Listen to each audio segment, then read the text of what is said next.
What it do? Yo man, listen. Today I'm gonna be sharing a Mortarion replay with you and taking you along with me and explaining my thought process. Right after this intro ends, you will hear another one. I initially did not want to make an intro like this with a title page. However, after watching the video a few times, I felt that it was necessary to have this little tidbit before the video actually starts. So I'll be passing it off to past Draupnir to redo the intro. I hope you enjoy the video. What it do? Yo man, listen. Today I have a very different video for you. I have a Mortarion replay where I am using the neurothrope team against the legendary Mortarion. I've been getting a lot of requests in my Discord DMs from subscribers asking for a Mortarion play-by-play because they've been struggling with their guild on the boss. I just wanted to do a quick overview of what I did and a little bit of my thought process behind this. I've been trying to record this a few times. It gets out of hand. I don't want to wrangle too much, right? Yeah. So first things first, I'm using Abrax, which is Diamond 2, level 47 active, level 47 passive. I'm using Diamond 2 Roswitha, level 46 active, level 36 passive. I'm using Eldrion Diamond 3, level 50 passive, active, doesn't matter. I'm using a Diamond 3 Neurothrope, level 50 passive, active, doesn't matter. I'm using a Diamond 3 not Diamond 3, fuck me. Sorry. I'm using a Gold 3 Yaskor, level 1 active, level 1 passive. We only care about the additional hit from his active ability. Nothing else about this character matters in regards to how we use him in this fight exactly. So you want to start your characters right here. These characters, they should spawn like more back. The reason they're here is because I started recording too late. You want to move Neurothrope up, you want to move Eldrion up, you want to move Yasgor up, you want to move all the characters up. The reason you do the placement you will see, so I will, okay. The reason we do this is because Mortarion can't end his movement on different levels of elevation, so he won't go after these two. He won't go after this singular character when there are two characters out in the open. He will miasma them. So I move the two characters out of miasma range. I don't attack with them yet. I move Abrax here, I move Roswitha here. The reason I don't attack with anything is because, first of all, I want to get Eldrion into range.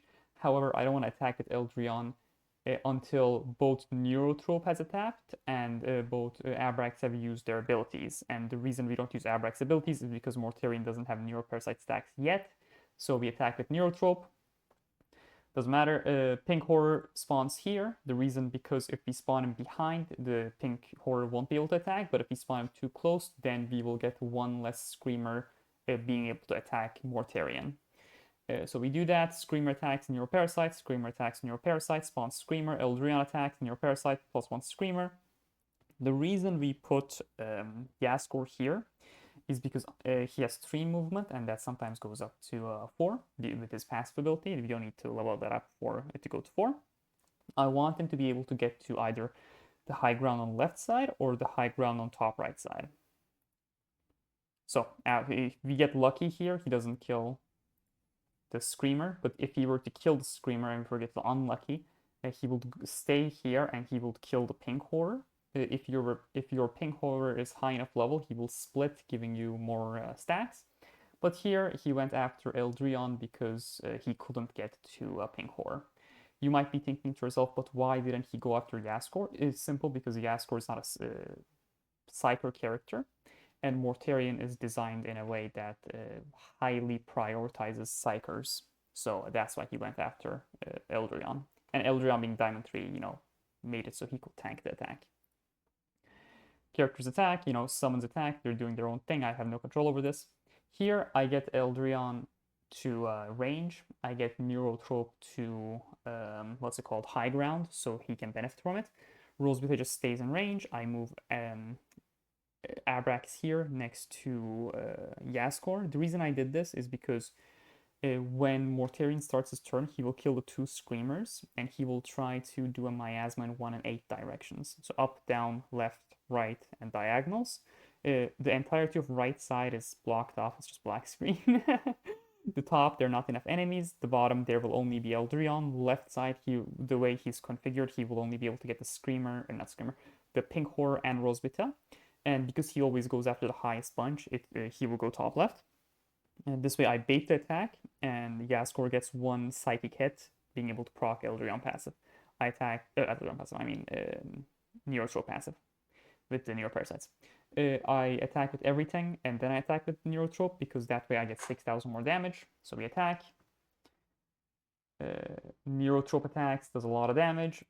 See, does the miasma attack. Now I want to move the characters out of the way. I just get them out of the way. I'm still stacking Neurothrope. You can see I'm not at 15 yet, so I move characters out. I'm going to be moving Neurothrope up. That way there's no way Mortarion hugs the Neurothrope, because if he does that, then Neurothrope will have his damage reduced by 25% because of the close combat weakness trait. Attacker stacking, it's cool. Okay. Now here, see what happens. It finally split because he didn't get overkilled. But we also got a, what's his name? A Poxwalker. Now this is important. Because see what will happen with the blue guys. Now the blue guys, they attack Mortarion, and it doesn't say +1 Neuroparasite stack. What that means is I'm already at max stacks. I move Eldrion in such a way that I can go after the, what's his name? The Poxwalker, because remember, Poxwalkers are dangerous. So I kill the Poxwalker and I'm already in range. Mortarion is up here, which means if I were to use active ability of Yaskor right away, Neurothrope would get here, and he would either have to attack from high ground with 50% damage reduction, because he's in melee with an enemy with the close combat weakness, or he'll have to go down 2 hexes, which he can't because it's blocked.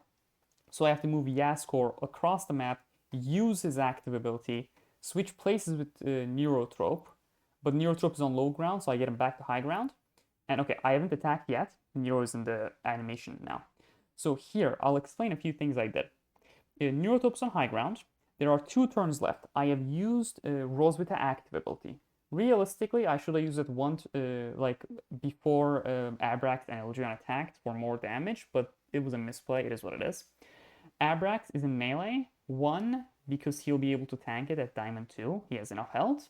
And 2, it's because he has 2 hits in melee that are flame compared to his 1 psychic, and Eldrion is in range, so he'll actually do a lot of damage. So in the replay, you might want to rewind it a little bit.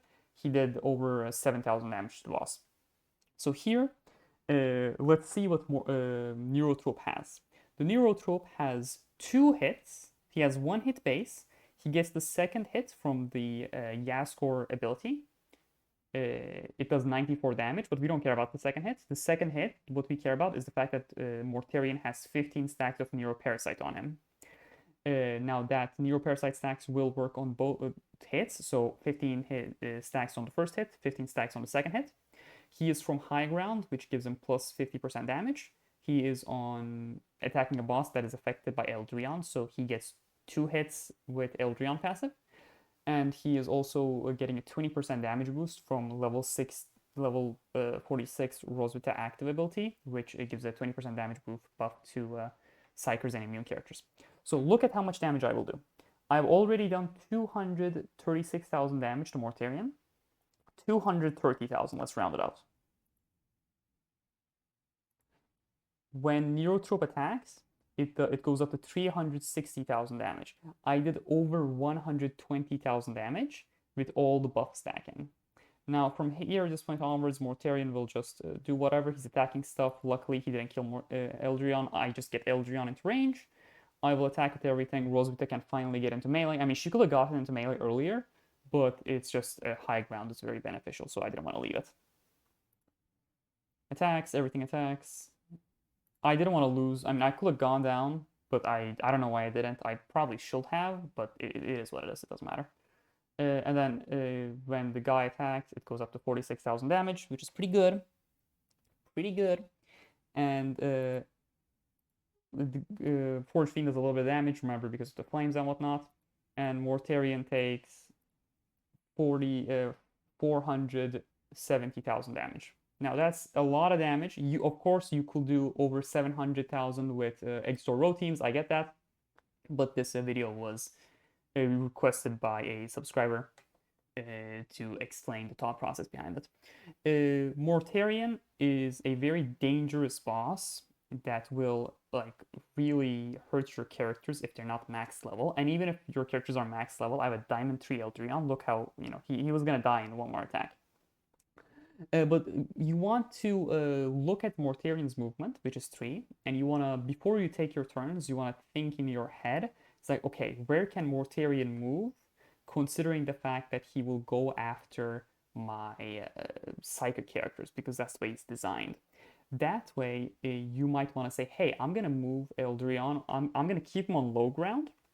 That way, I prevent Mortarion ending his movement in a certain location, because Mortarion can, like just like any other boss in the game, they can't end their movement on top of your characters unless they're like a tank or what Gaskell, and even then they just push you out of the way. Mortarion doesn't have such a mechanic. That way you can body block him. Even something like, say, like the Cadians from the Machine of War, the Guard Machine of War, or the Spore Mines from the Tyrannus Machine of War, you can just do those to prevent Mortarion's movement. The reason it's important to prevent Mortarion's movement is because a neurothrope is a good chunk of your damage. Like I did 470,000 damage this run. Over 200 of that came from just neurothrope dunking on the boss. And if Mortarion stands next to the neurothrope will get 1 turn of close combat weakness, which makes it so he will deal less damage. He will deal 25% less damage with his ranged attacks. So you want to keep these things in mind. You want to maybe do less damage, but keep your characters alive. So say if you have a lower level Roswitha, it might be tempting to get into melee range of Mortarion, do a lot of damage. You might be like 10,000 damage and whatnot. You might be like, oh, that's good. But if she's gonna die the next turn and she's gonna stop benefiting you, then it might not be as worth it. So these are things to keep in mind when you're fighting Mortarion. I just wanted to do this very fast video.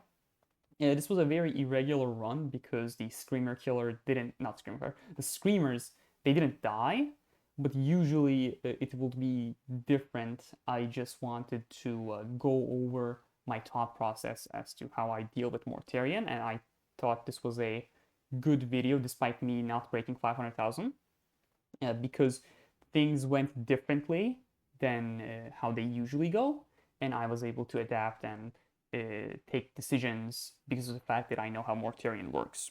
Anyways, no end credits because it's a very unusual video. Thank you very much for watching. I hope this was helpful to the people who've been asking for a Mortarion replay. Thank you very much, and have a great day. Whoa, what a crazy video that was!